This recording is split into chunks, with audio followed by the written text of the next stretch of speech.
Oh gitu ya. Emang lagi ramai sih Mas, itu lagi teman-teman semuanya lagi ramai itu masalah apa? Katanya gedungnya udah laku Oh dijual. gitu. Nah, Oh, saya juga nggak tahu isunya nih. seperti itu Ya, ya. karena dari Ah, pihak mereka juga nggak ada. Kalau saya sih ya, kalau saya lihat dari sosok ustadznya aja ya, semuanya. ya. Kalau bisa ya bayarlah hak-haknya. Mungkin Ya. ustadz lebih tahu kalau tentang agama, lebih lebih dari saya malah ya. Nah mungkin ya bisa mengerti lah keadaan kami secara kasat mata yang udah kerja gitu, tapi upahnya sampai saya ini Ya. masih tersendat gitu.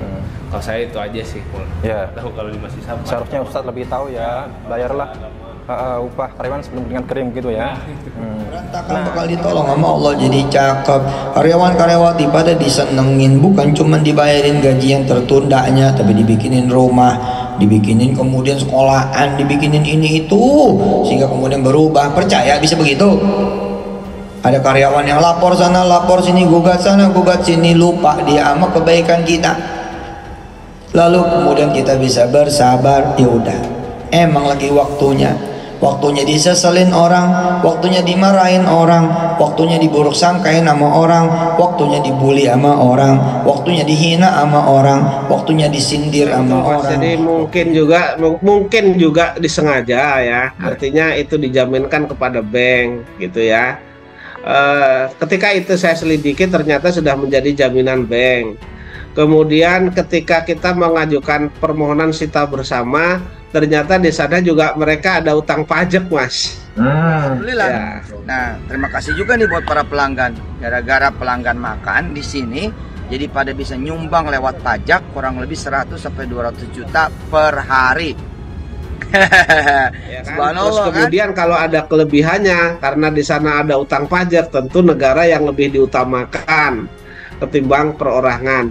Jadi saya kira kalau karyawan ini mengajukan permohonan sita terhadap harta itu juga nggak akan kebagian, Mas.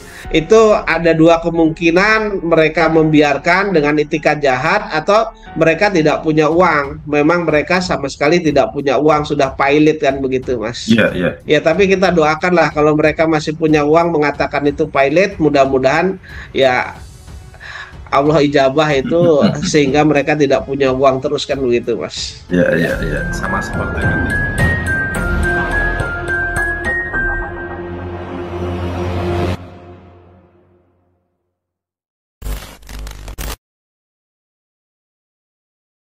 Tahu Pak Etren ini memiliki segudang masalah, Pak. Di antaranya gaji pesangon, THR dari karyawan ini belum terbayarkan. Kemudian juga saldo-saldo dari para mitra ini juga tidak bisa ditarik. Ya, kemudian paket umrah Merdeka sendiri juga tidak jelas.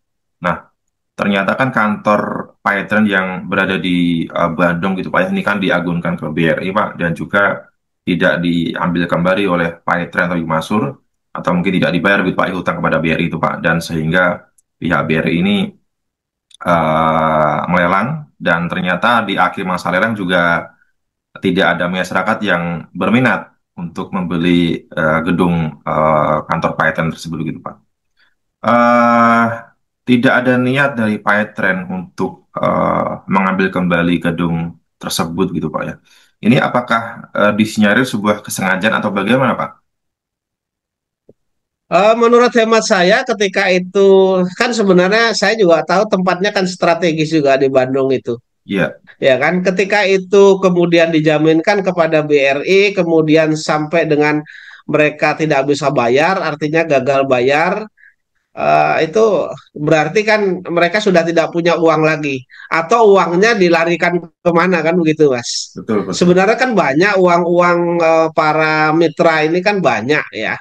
Nah, kalau sampai dengan gedungnya kemudian diagunkan, kemudian tidak bisa bayar, kreditnya macet, kemudian sampai dengan dilelang, artinya mereka sudah tidak punya uang lagi. Dan ya mudah-mudahan kalau mereka mengaku tidak punya uang ya mudah-mudahan Allah ijabah mereka nggak punya uang selamanya kan gitu Mas. Jadi tidak punya uang Kalau beneran toh gitu Pak ada ya. niat memang itu membiarkan seolah-olah dia tidak punya uang ya mudah-mudahan begitu Mas selamanya gitu. Iya, Allah kan maha tahu Mas gitu. betul betul.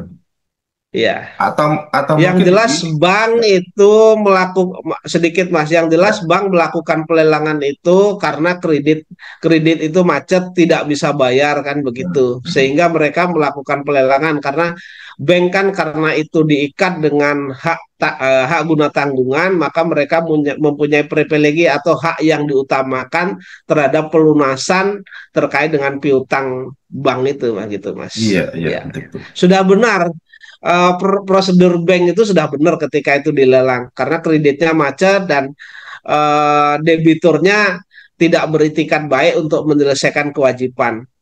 Itu ada dua kemungkinan mereka membiarkan dengan itikat jahat atau mereka tidak punya uang. Memang mereka sama sekali tidak punya uang, sudah pilot kan begitu, Mas. Iya, iya. Ya, tapi kita doakanlah kalau mereka masih punya uang mengatakan itu pilot, mudah-mudahan ya Allah ijabah itu sehingga mereka tidak punya uang terus kan begitu Mas. Iya, Ya. iya, iya. Sama seperti ketika eh siapa Bapak dari grup Gerobokan kalau tidak salah Bapak Fatur itu yang meminjam uang modal senilai 5 juta padahal sudah bersedekah mobil cuma mengatakan usahanya tiarap akhirnya tiarap beneran semuanya nih.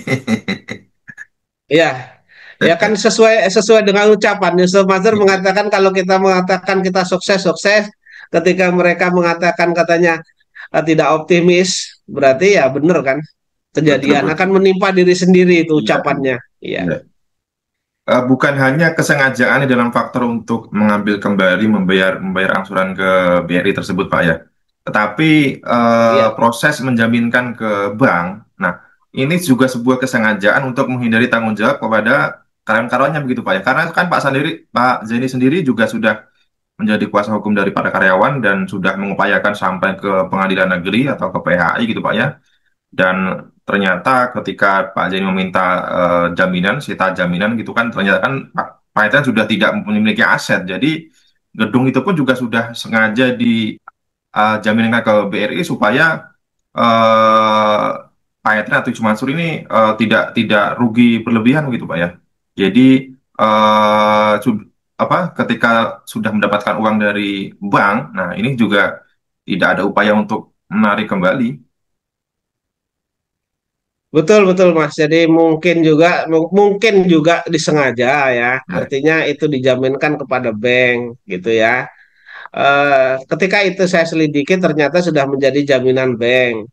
Kemudian ketika kita mengajukan permohonan sita bersama, ternyata di sana juga mereka ada utang pajak, Mas.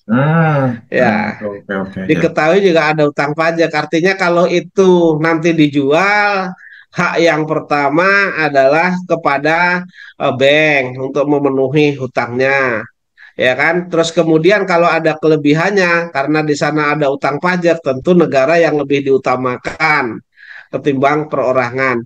Jadi saya kira kalau karyawan ini mengajukan permohonan sita terhadap harta itu juga nggak akan kebagian, Mas. Iya, Ya, artinya diambil bank saja berapa, kemudian dipotong nanti diambil pajak saja, mungkin pajak itu masih kurang, Mas. Jadi betul, kita betul. sia-sia gitu.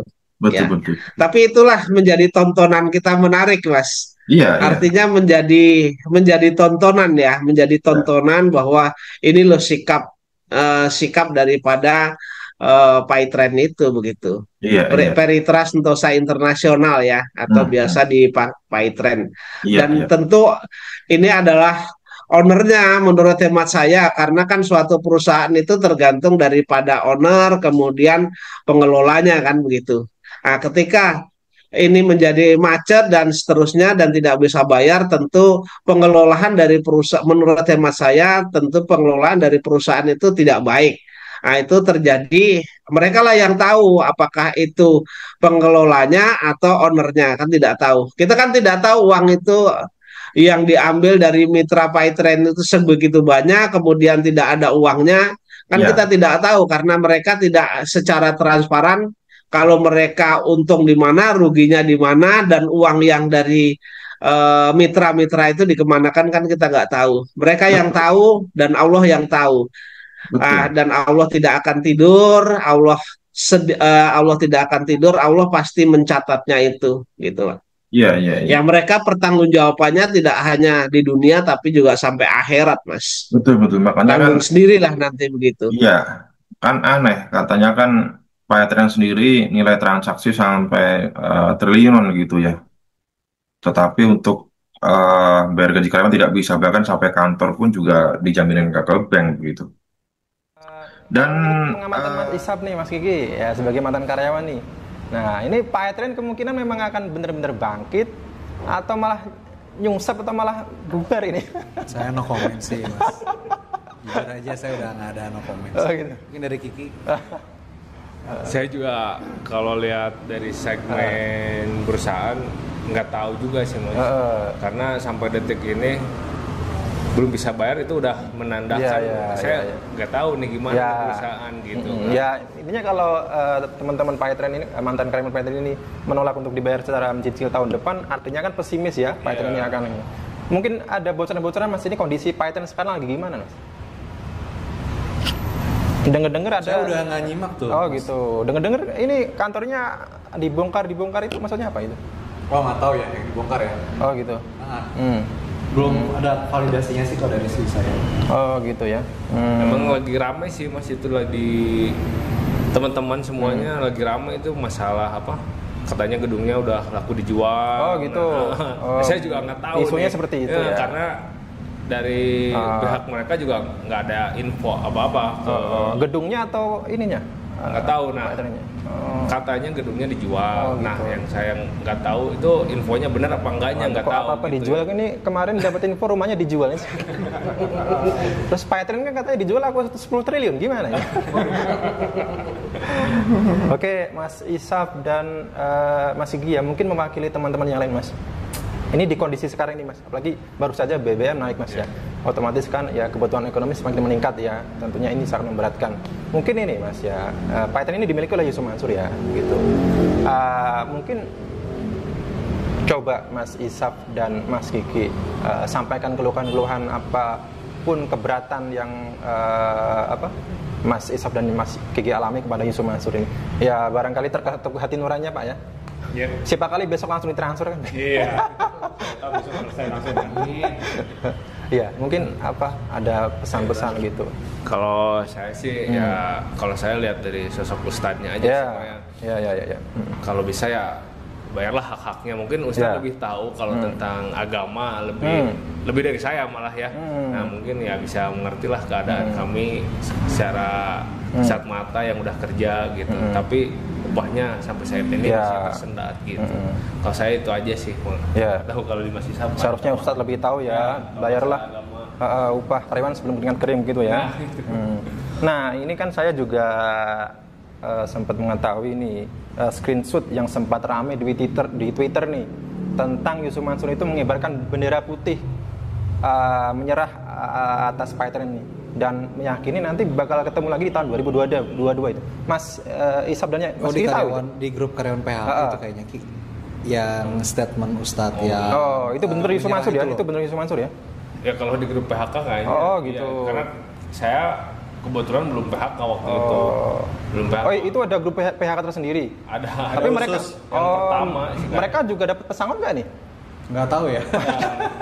Kalau nggak salah sama aja sih. Sama aja ya. Soalnya pada nanya ya gimana, tapi kan kita belum tahu karena gara-gara gedung itu ada info dijual, jadi yang karyawan yang lain ramai. Gitu. Iya. Oke, ini guyonan aja ya. Ini kan gaji karyawan ini kan niat akan dicicil gitu ya. Nah ini pengacaranya ini kira-kira dicicil apa dibayar cash nih? Itu jadi pertanyaan. Kayak gitu. Lah kalau misalnya Pengacara itu saya atau pengacara yang dari sana. Kalau saya free nih gratis ya. Alhamdulillah Pak. Allah telah ini niat Pak dia membantu ya. Kamu yang bayar kalau saya. Saya yang bayar Pak. Ya cuman kan kalau misalkan karyawannya aja dicicil terus pengacaranya dibayar cash kan lucu gitu. Iya, betul Mas. Oke. Pak, setahu kami nggak ada pengacara yang dibayar cicil. Setahu kami karena perusahaan yang diwakili. Iya. Pak Jai ini